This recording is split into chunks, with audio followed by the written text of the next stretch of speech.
बिल्कुल, जैसे अबू आजमी की मांग हम 2 दिनों से कर रहे थे, भाजपा ने 2 दिन लगाए उनको सस्पेंड करने में। पहले लेके आए लव जिहाद, फिर आया लैंड जिहाद, फिर आया वोट जिहाद और अब ये हाउसिंग जिहाद। औरंगजेब एक क्रूर राजा था या बादशाह था, सबको पता है। उसकी पूरी हिस्ट्री है। जो बाप को नहीं छोड़ा, भाई को नहीं छोड़ा, उस बारे में समर्थन देने का सवाल ही नहीं आता। बिल्कुल, जैसे अबू आजमी की मांग हम 2 दिनों से कर रहे थे, भाजपा ने 2 दिन लगाए उनको सस्पेंड करने में।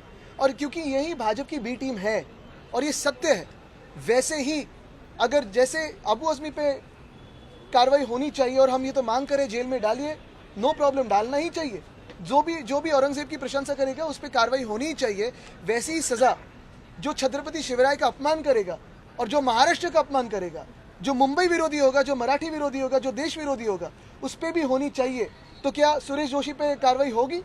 क्या कोरटकर पे कार्रवाई होगी? क्या सोलापुरकर पे कार्रवाई होगी? एक सोलापुरकर को बचाने के लिए, एक कोरटकर को बचाने के लिए अबू आजमी को इन्होंने एक्टिवेट कर दिया। ये बीजेपी और उनके जो सहयोगी दल के नेता है वो हर दिन इस तरह की अनाप शनाप बकवास बातें करते रहते हैं। पहले लेके आए लव जिहाद, फिर आया लैंड जिहाद, फिर आया वोट जिहाद और अब ये हाउसिंग जिहाद। अरे इनको जिहाद का मतलब भी पता है क्या? कभी इनको पूछो। नहीं, बस इनको मुसलमानों के खिलाफ सिर्फ नफरत फैलाना इसके लिए करते। अरे एसआरए स्कीम के अंदर हम मुंबई में रहते हैं, हमको मालूम है क्या होता है। अगर कोई लोग वहां से रह रहे हैं इतने वर्षों से, चाहे मुसलमान, हिंदू, सिख, ईसाई कोई भी हो, उसके पास डॉक्यूमेंट है, बिल्डर कोई बनाने आता है, वो डॉक्यूमेंट पेश करता है एसआरए को, एसआरए वाले आते हैं वहां पे, अथॉरिटी चेक करते हैं, पात्र होता है, उसको वहां पे घर दिया जाता है उस बिल्डिंग में। तो उसमें कौन सा खाली मुसलमानों को दे दिया और क्या है? तो ये सब सिर्फ और सिर्फ झूठ फैलाने की बात हो रही है। और हाउसिंग का अगर ये बता रहे तो हाउसिंग के जो मिनिस्टर है आज की तारीख में, हाउसिंग मिनिस्ट्री किसके पास है?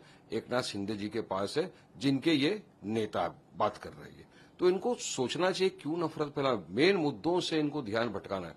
लोग सवाल कर रहे हैं 15 लाख आने वाला था, वो तो आया नहीं। 2 करोड़ युवाओं को रोजगार मिलना था, रोजगार नहीं मिला। महाराष्ट्र में लाड़की बहन के नाम पे कितनी महिलाओं को इन लोगों ने निकाल दिया, लाखों के हिसाब से महिलाओं को बेदखल कर दिया। तो ये सारे चीजों का सवाल का इनके पास जवाब नहीं है। तो बस हर आए दिन बीजेपी ने अपने टट्टुओं को छोड़ दिया, जाओ इस तरह के बयानबाजी करो और अपनी सियासत को चमकाओ। लेकिन देश जनता सब जानती है कि क्या चल रहा है। कि ये यूनिफॉर्म सिविल कोड के खिलाफ तो हमारी पार्टी, हमारे पार्टी प्रेसिडेंट सदगुरु ओवैसी साहब ने हमेशा से आवाज उठाई है। अब बराबर सही बात है, अगर कोई संतुष्ट नहीं है ऑर्डर से और हमको लगता है कि बिल्कुल ये अनकॉन्स्टिट्यूशनल है, डेमोक्रेसी के खिलाफ है, संविधान के खिलाफ है, तो मुस्लिम पर्सनल लॉ बोर्ड ने सही इसका स्टेप लिया है कि कोर्ट में चैलेंज किया उसको। कोर्ट कानून कचहरी है ना, वो तो सुनेगी बात को और उसके बाद जो भी फैसला होगा देखेंगे देश में क्या। कि एक है ना, एक होड़ लगी हुई है देश में, हिंदुत्व का बड़ा चैंपियन कौन? उसमें बीजेपी के कुछ नफरती चिंटू रोज आ के बयानबाजी करते हैं और सॉफ्ट टारगेट क्या है? मुसलमानों के खिलाफ अनाप शनाप बकवास करो।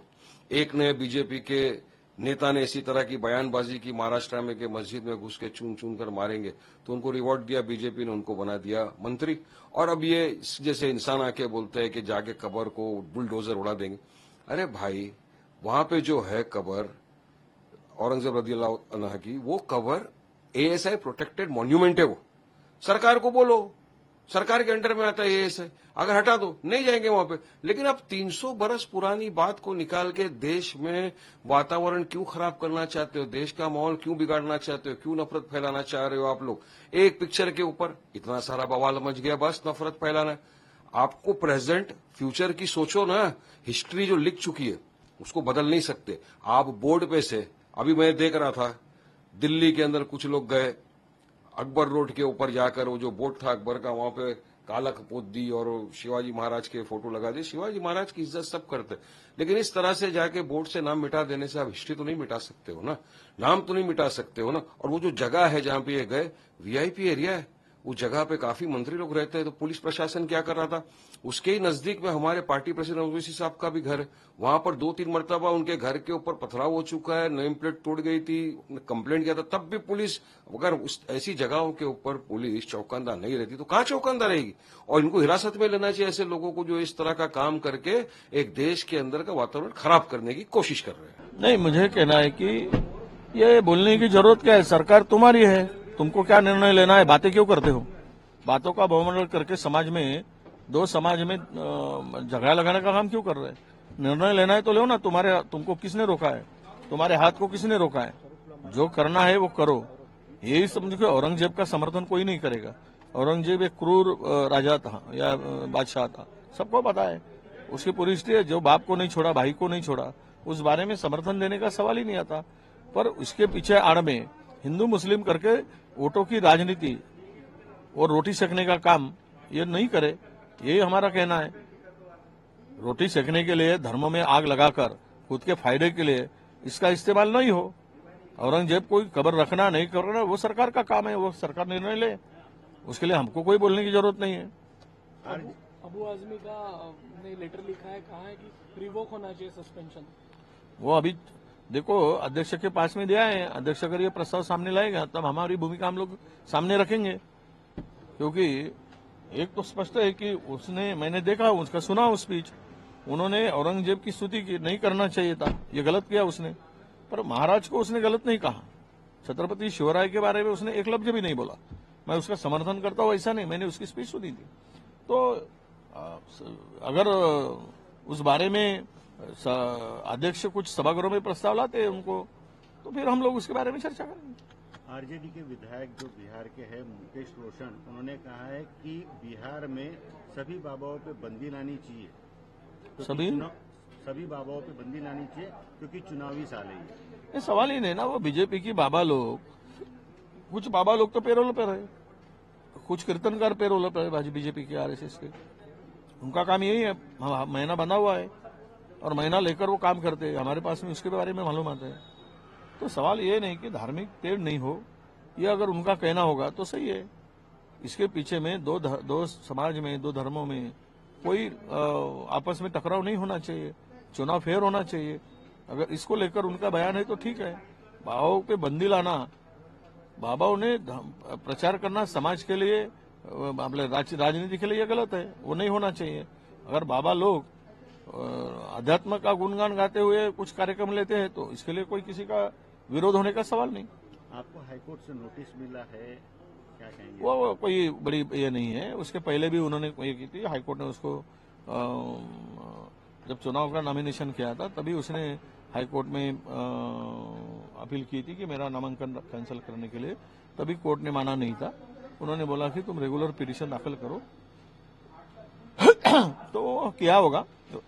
वो स्टाम्प पेपर को लेकर उसने कुछ किया है ऐसा पता चला है।